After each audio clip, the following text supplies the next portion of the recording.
what irritates me is that to get into this Dumbphone community and start to become a Dumbphone user, it seems like you need to become like an expert on phones. So normally, yeah, before I like started to research different Dumbphones, I didn't even know what version of Android I was running. Apparently, I have Android version 16. I found out the other day, but yeah, these facts I don't keep up with phone news, so I don't know what is the latest Android version or like the latest iPhone number, or I don't know anything of that. So I'm quite uninterested in phones, but to like educate yourself and be able to buy a dumb phone that like will work for you and your requirements. It seems like you need to become an expert and read a lot and see reviews and listen to videos and visit weird websites that sell those phones, and yeah, it's such a lot of research. So yeah, you kind of want to not care about technology and dumb down and all that, but instead it feels like you need to become an expert and phone addict to be able to understand what to buy. So I think that's a bit of a problem, and yeah, I will go through here what kind of phones I've been looking at, what the problems I've seen with these ones. For instance, here I have a basic flip phone. It's a Nokia 2720, and that is being sold in Sweden, so that's good. But yeah, it was discontinued and yeah, announced in 2019, so it's quite old. And yeah, it does the basic things, but it does run KaiOS, as you can see here. But it's an older version, so since then they have released version 3 and then version 4 recently. And yeah, it seems a bit abandoned, and also a little bit depressing with KaiOS is that yeah, there are some apps, so apparently it's based on Firefox OS, and in the past I used a Firefox OS phone, and yeah, this KaiOS seems to be a little bit of a resurrection of Firefox OS, but geared towards these T9 phones. So yeah, I like that, but it just seems like it's a bit dying, KaiOS, even though it was like never living, but now it seems to just go downhill. So for instance, WhatsApp was available for KaiOS, but yeah, we can see here they discontinued that, and it's not available anymore. I was not using, or I am not using WhatsApp. But yeah, it's one app that many people want to use, and now it's not running on KaiOS anymore. I am using Telegram though, and here is some client for KaiOS, but it has not been updated for 2 years, and yeah, it has 10 stars here on GitHub. So yeah, who knows if this is still working. They have their store, and yeah, it's not that much here, and you cannot really find, or I didn't find anything in that like I found meaningful, at least. So it's a little bit depressing. There is a newer version of the Nokia phone, 2780 Flip. So that seems quite popular, actually. And it's running a newer version of KaiOS 3.1. So yeah, that's nice, although it's a bit old as well, announced in 2022. But when researching this is not being sold in Sweden, and it doesn't seem to be working with the bands that we have in Sweden and Europe. So it seems like more of an American phone. So yeah, that's also kind of depressing with all these phones that some work in the US, some work in Asia, some work here in Europe, and just a lot of mix what works where, and just makes it even more annoying. Like I was researching this phone and thought, yeah, this looks great, and that's something I would want to use, but yeah, it seems like it will not work here in Sweden. So yeah, a bit of a downside. Here is another flip phone, also running KaiOS. So this is KaiOS version number 4. So I think they were kind of released at the same time, KaiOS 4 and this Flip 4. But yeah, it also seems to be on the American, and does not work with the bands we have here in Europe or Sweden. So yeah, probably will not be able to use that. So yeah, just need to disregard that. Then there is this phone. So it's a Korean one, MIVE style folder 2. So this one I actually think is quite interesting. It runs Android 14, so it's not that old. But like the downside with this is that these flip phones, it seems for some reason they're more made for elderly people. So and that's why they make them huge. So this is just this keypad, and this part is the size of a phone, and then you have an additional phone up here. So if you like open it, it becomes the size of two phones on top of each other. So it's like huge, and then when you hold it, it looks like silly. But yeah, it seems to be working quite well. So yeah, the downside is that it's just huge in size. There are also Japanese phones, like here is one, Kyocera A202KC, and it's running Android 10, so yeah, it's a bit old, and you need to sideload apps. I don't think maybe it's a problem that you need to sideload apps, but this in combination with being so old and having to sideload, and when reading what people say about this phone, it just seems so annoying. Like I don't want to spend time on phones, but yeah, when reading people how they use ADB to copy and install things and finding workarounds for this phone for it to work, it just sounds miserable. I don't want to spend more time on a phone, but yeah, with this one it seems just like a mess. So then, yeah, like the more pragmatic choice, maybe that's to use not a flip phone, but like a more regular Android phone. So here we have a 𝗘𝗧𝗟𝗏 from Unihertz. So it's the world's smallest Android 13 smartphone. I don't know if this is really true, but it's 3 inches the display. As we can see here, it's very tiny. But yeah, it was released with Android 13, and I read people and they say that apparently Unihertz, they promised that there would be an update to Android 16 during this year, but no update thus far. And yeah, but that's like the case for all Android phones. They are always abandoned and you cannot update them. And yeah, so it's just the tradition of Android phones, kind of depressing. And I think it would be nice with the option to like de-Google the phone. If I do this experiment, I would like to try to not use any Google apps and use Micro G instead of the Google Play services. But when I've tried to research this phone, I haven't really found anybody who has managed to like install Lineage OS or be able to like remove the Google apps. I suppose it's good that you can use Google Play services, but I would like to try to use without, if that's possible. But yeah, when researching this phone, I've been able to find out if that's possible. And then we have the Cat S22. I don't know why it says Uniphone, but yeah, it's from Cat at least. So that's a quite popular phone, but it's more for like construction workers. But yeah, the problem is with this is it's quite old, and I'm also unsure if this is gonna work in Europe. It seems to be more American, and yeah, being a bit old and difficult to use. What I've heard, yeah, maybe it could be an option, but maybe not the most ideal, sadly. And then we have a quite popular phone. I don't know, the name I'm a bit confused by.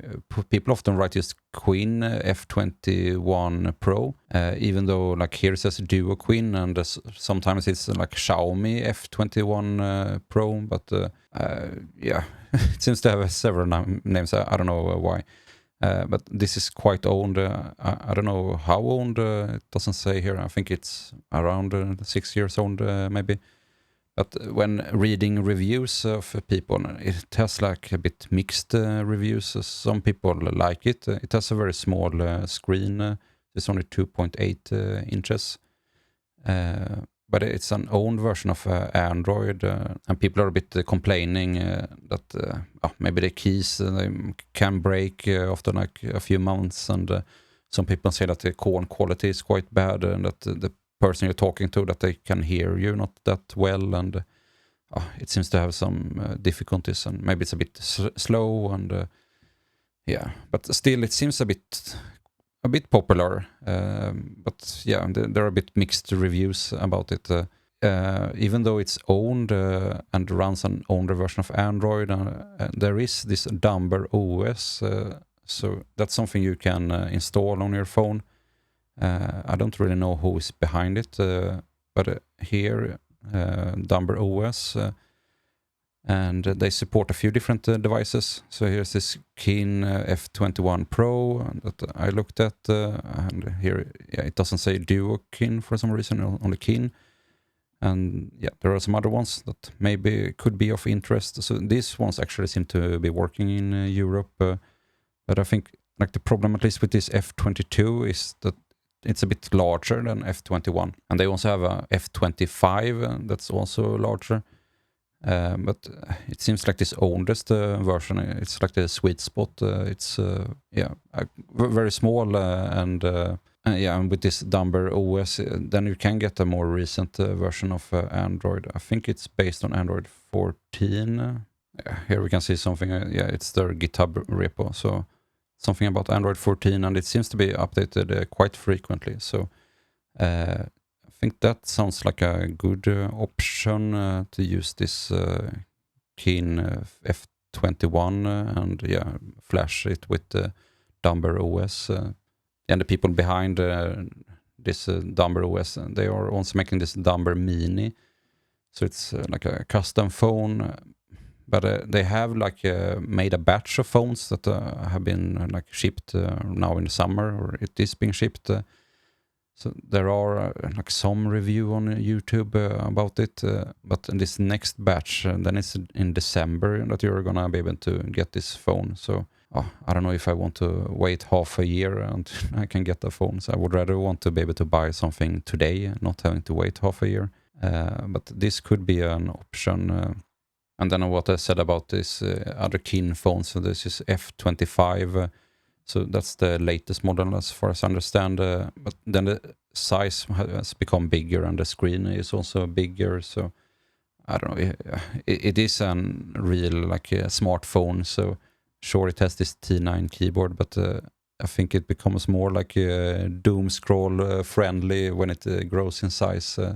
Here it has a 3.5-inch display. Yeah, so I don't really like this because of that reason. I would like to have something smaller. So, and not or something less scroll friendly. So yeah, that's what I'm looking at. And then I also found this TTfone TT280. It seems good, I think, overall. So this is supposedly working in Europe, but when reading reviews, and there are a little bit mixed reviews as well with the performance. Maybe some people say that you cannot run that many apps at the same time, and it's very slow, and problems like that. I don't remember if it had like problems with notifications like that. So also recurring themes with different phones that people are complaining and that you don't get notifications in the background. I don't know. With all these things, it seems like you need to do a lot of research, and some people say something and some people reply, and you don't really know in the end how it's working. But maybe this could be an option. I haven't like completely ruled it out. It seems like new enough, but it's running Android with the Play services. So you get like Google Maps and those stuff. But I would like to try to de-Google a phone, and since this comes with Play Store and I haven't really been able to find can you remove it, then it's a little bit. If the phone is so and you cannot remove Play services, I don't know if that's really the phone I'm looking for. Here is another phone. So I'm interested in flip phones. I like that it's the aesthetics of it. I think it looks cool with this like retro feeling. And so this is without Play services and de-Googled, and it's launching now during the summer. So this could for sure be an alternative running Android 14.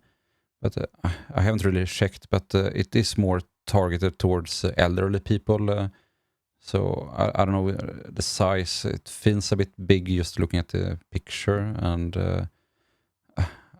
if we look here, so kind of like what features are they highlighting? Like dedicated SOS emergency button, hearing aid compatible, large easy press buttons.